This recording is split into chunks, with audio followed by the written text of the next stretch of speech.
Hey, welcome into KC Sports Tonight, Tuesday, November 25th. Gabe, the Chiefs talked today. We heard from Patrick Mahomes and Andy Reid, so I've been operating as if it's Wednesday all day because our lives tend to run on kind of the Chiefs schedule during this time of year. Obviously, a very short week for this team, 4-day turnaround, going from an overtime win over the Colts to now the Dallas Cowboys in Dallas in what's expected to be the most watched regular season game in NFL history. So no big deal. A little bit of a primetime stage. You got playoff stakes on the line. What are you watching for Thursday night? I am Thursday watching. afternoon. Yeah, Thursday afternoon. I'm watching for the fact that the Dallas Cowboys are a team that are coordinated defensively by Matt Eberflus. And if you are aware of his previous job, his previous employer, he was the head coach of the Chicago Bears. And the last time that his defense matched up with Andy Reid's offense, the Chiefs put up, I believe, 30 points in the first half. It was the first ever game that Taylor Swift attended a game. Wow, that feels And like it was forever one ago. of the easiest offensive games for a Chiefs team that struggled offensively throughout the season in 2023, and it was the highest scoring game. Now, the Bears were a much less competitive team than this Cowboys team is, and their offense was not as capable as Dak Prescott and CeeDee Lamb and George Pickens and all that.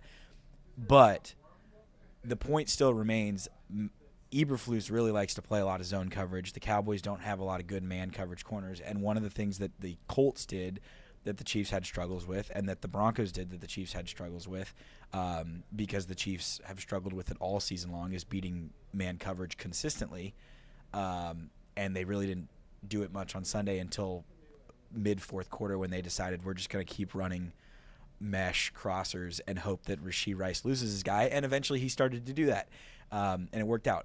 Against the Cowboys, if they like to play zone, and they really do like to play zone, and if they are, it's kind of the choice of do we do the thing that we consistently do and we're comfortable doing, although it matches up poorly against the Chiefs, or do we do something we're not used to doing and risk doing it poorly.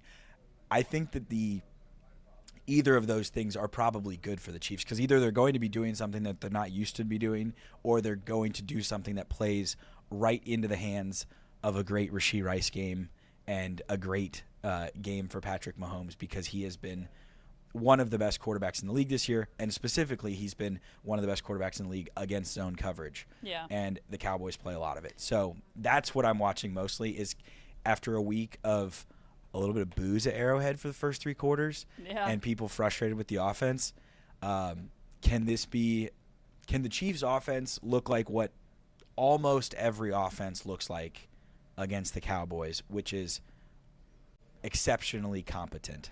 Yeah, sure. You mentioned Mahomes on Sunday, 352 quiet yards, in my opinion. Okay, you know what, we're actually going to skip around a little bit. Isaiah Pacheco back on Thursday. We heard that from Andy Reid today. Kareem Hunt, talk about standout performances, over 100 rushing yards for the first time this season on 30 carries. Chiefs bringing in another running back this week. Dameon Pierce signed to the practice squad. We got to see him at practice today. Gabe, how do you see that room kind of shaking out here? Well, I don't think that he'll play on Thursday, obviously. I am They're eyeing the intrigued to Texans see. return. Yeah, I think that the Texans game is the one that they'll eye, and that's specifically because he's a former Texan. I think that's intriguing. Thursday will be curious to see whether it's Elijah Mitchell or Clyde Edwards-Helaire, because Clyde has one more standard elevation from the practice squad before they have to either put him on the active roster, which I don't think anyone foresaw this season, or they just have to let him go. And I don't think that's something that they want to do. Meanwhile, Elijah Mitchell has not gotten the ball at all this season. He's not really played much at all this season. Yeah, it's a big surprise, too, when Clyde got the elevation over him against the Bills. And this signing, when they elevated Clyde against the Bills, they said it's because he's familiar with going against the things that the Bills defense want to do. Then Elijah Mitchell played against the Broncos and was targeted on that red zone interception by Mahomes. And that's not like that's his fault, but it's not like there's been any glowing success. And clearly, based on what they've seen practice must not be anything different, anything that's worth changing their minds over. So I think it's worth having another person enter the fray, somebody who, as I was talking to Mark about this yesterday, there's evidence of him having a 1,000-yard season, 900-plus rushing and over 150 receiving as a rookie. Now, that was 2022, and I think Chiefs fans know 2022 is a long way away because Isaiah Pacheco looks different running now than he did in 2022.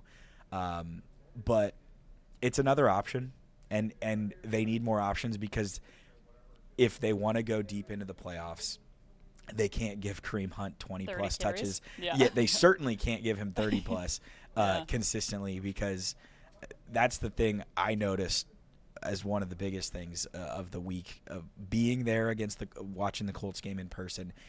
You see the two offensive linemen or Travis Kelce or one of the wide receivers walking over to Kareem Hunt when he gets tackled and like pulling him up, dragging him off the ground. Yeah. He feels those hits. He talked about that Andy last Reid year. today's quote was like, "We're just glad he's upright." And I'm like, that is like, well, he's walking. Goodness. So, yeah. He talked about that last year too when Pacheco went down with the early injury, about just how sore his body was on Mondays. So, another year to the mix. What did Andy Reid call Jerick McKinnon towards when he turned 30? I think a dinosaur in running back years. So I don't know what that makes Kareem Hunt. Yeah. Because what's older than dinosaurs? And he runs between the tackles a lot more than Jerick McKinnon did. Yeah, that's a great point too. You know what I thought was really cool in Sunday's game, you and I haven't done this show since Sunday, was when Hunt fumbled that ball. I think it was his first fumble since his rookie season that was recovered. Certainly the first one with the Chiefs. I'm not familiar if he lost any against the Browns. With the Chiefs. Yeah. Then you watch the camera cut over to the sideline. Chris Jones is there hyping him up. Travis Kelce is there hyping him up. I thought the response to that moment was really cool. Yeah, and he said today he was keeping himself positive but running angry. And I thought that was a really unique way to put it. It's a good little tidbit of life advice, right? Of like doing things with I'm going to continue doing these things positively, but I'm going to in a job where you have to psych yourself up to run at people essentially. Yeah. He needed to do so and continues to be one of the best short yardage backs in football, and was, you can argue, the more effective running back in a game with the clear front runner for offensive player of the year. Yeah. I think third favorite to win NFL MVP heading into that game. Chiefs defense holds him to 58 yards, so kudos to that unit. Okay, hopping back a little bit, kind of looking at today's injury report. Noah Gray still in the concussion protocol. On what was the catch of the year? I mean, that was just unbelievable. Gabe, I know you watched it at the stadium. Did you get to watch the replay later? Yes. Yeah, just wild. Whenever I'm at games, I feel like I don't get the true appreciation until I watch it back on the slow-mo in hindsight. But he's out with a concussion. Very unlikely he plays Thursday. Trey Smith is reportedly going to miss several games with a simultaneous high and low ankle sprain. Huge. Obviously, he signed the NFL record-breaking contract for a guard over the offseason. Big part of this O-line. And then Chris Roland Wallace limited with a back issue. But Pacheco returning is obviously a positive. Mahomes also in the broadcast, I think it was on that touchdown drive, maybe the play before, kind of peeled back and there was a bit of a grimace on his face. He's on the injury report with a groin issue, but not limited, no kind of designations like that. He was a full participant today. Let's look ahead to, we're kind of in that like magic number period of the season where we're getting the percentages and tracking, how much help are we getting from our friends this week in terms of teams above you in the AFC playoff picture. Chiefs still in 10th, outside looking in, but they're one game back from all the wild card spots. Looking ahead, how do you feel about the road to the playoffs, and specifically, how big was that win over the Colts in getting there? It was, I think, based on the results of the weekend of the Texans winning and the Ravens vaulting themselves into the AFC North lead, where I think that the Steelers are like out of it. They're going to fall apart. Yeah. That's how I personally feel. And so I think that even though the Steelers are ahead of the Chiefs, I'm not worried about the Steelers. I think that you have to figure out I don't even necessarily know if you have to figure out as much as the Chiefs just have to go and win games and force the other teams to play near perfect football.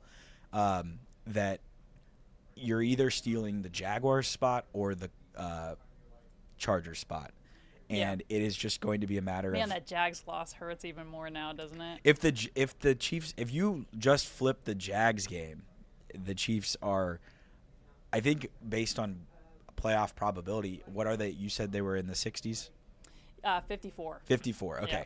And so that went down a little bit from this past weekend because of No help from the their other fans. results. Yeah. If you just flip the Jags game, which would give the Chiefs the tiebreaker, it would put and them the game, in yeah. the playoffs as they currently stand, and it would just give them the tiebreaker over either the Colts or the Jaguars, so whoever doesn't win the AFC South. Yeah. I believe the playoff probability would have been somewhere in the 70s at that point. So that goes to show that squandering that one really hurts. Now, I still think that the Chiefs have one of the more favorable schedules down the stretch. And, yeah, you can say the Jaguars play the Titans twice. I think that weirder things that have happened than the Jacksonville Jaguars losing a game that they shouldn't lose. Yeah. And it wouldn't surprise me if they lose either of those. It wouldn't surprise me if they lose both to the Colts. And it wouldn't surprise me if they split them to the Colts. I think ultimately it's going to be really weird to see when the Jaguars go to Denver, who is everybody in Kansas City rooting for? Yeah. Because there is a scenario. When's that game? That game is, I believe, December 21st. Yeah. I could be wrong. But there is a scenario, and I know that people have written this part off, that if the Chiefs win out and they get to 12-5, that includes giving the Broncos a loss, and then the Broncos play still a game against the Packers, who are pretty good, still a game against the Jags, as we just mentioned, and then they will be playing the Chargers in Week 18 in a game where the Chargers, you presume, will need to win to have any chance to make the playoffs. So there's a world where the Chiefs, if they get losses to the correct teams to the Broncos, could tie at 12-5 and steal the AFC West. Now, a lot has to happen. I see the but math. I'm just saying, we watched the Broncos beat the Jets by 2, the Colts by 2, the Raiders by 3, and the Chiefs by 3. Yeah. And I think that the consensus of everybody has been that the Broncos' defense is incredible, the offense is sketchy, and we don't necessarily know if we trust Bo Nix. So I don't think it's out of the realm of possibility that the Broncos go like 3-3 over the last 6. Yeah. Now, the Chiefs have to play near perfect football to make that even matter. But all of that is to say, Thursday is important for keeping the momentum rolling. But if there is a game to lose of the last 6 for the Chiefs, this is the one because it's an NFC opponent. Sure. Now, I think that you can like mentally erasing the what it means from a tiebreaker standpoint and all of those kinds of things. It's not the one to lose, obviously, because it would be a step back after a step forward, and it would mentally get you probably back in the mindset of like, man, this is just a bad season, and at that point the Chiefs would have no evidence to say that this group specifically is going to roll off 5 in a row to win it, and then the rest of the league is like, we're really close to kicking them out. So I don't know. They need to play. Ultimately, in my opinion, they need to get to Week 18 not needing help. Because if there is a scenario where the Broncos can leave them out or the Colts can leave them out by losing, those teams are going to do that. Yeah. And all of the conversations that people in Kansas City had where it was like, oh, tough luck, to people in Cincinnati who were like, oh, the Chiefs don't want to see the Bengals in the playoffs, so they just let the Broncos beat them. Yeah. And not worrying about injuries and all that kind of stuff. That's what teams are going to do. So they have to go and control it themselves, and that includes beating teams you're supposed to beat. And the Cowboys are one of those teams because their defense is atrocious. Yeah, backstretch of the season after this week. You got Texans at home, Chargers at home, and Broncos at home. 2 road games are Titans and Raiders, so we feel pretty good about those. So that time of the year where we're kind of doing the puzzle pieces down the stretch here. But big one on Thursday, that's 3:25 on KCTV5. Neil Jones and I are heading to Dallas bright and early tomorrow morning. We will have live presence all Wednesday, Thursday. And then the big one to watch is 2 to 3 p.m. on KCTV5 ahead of kickoff.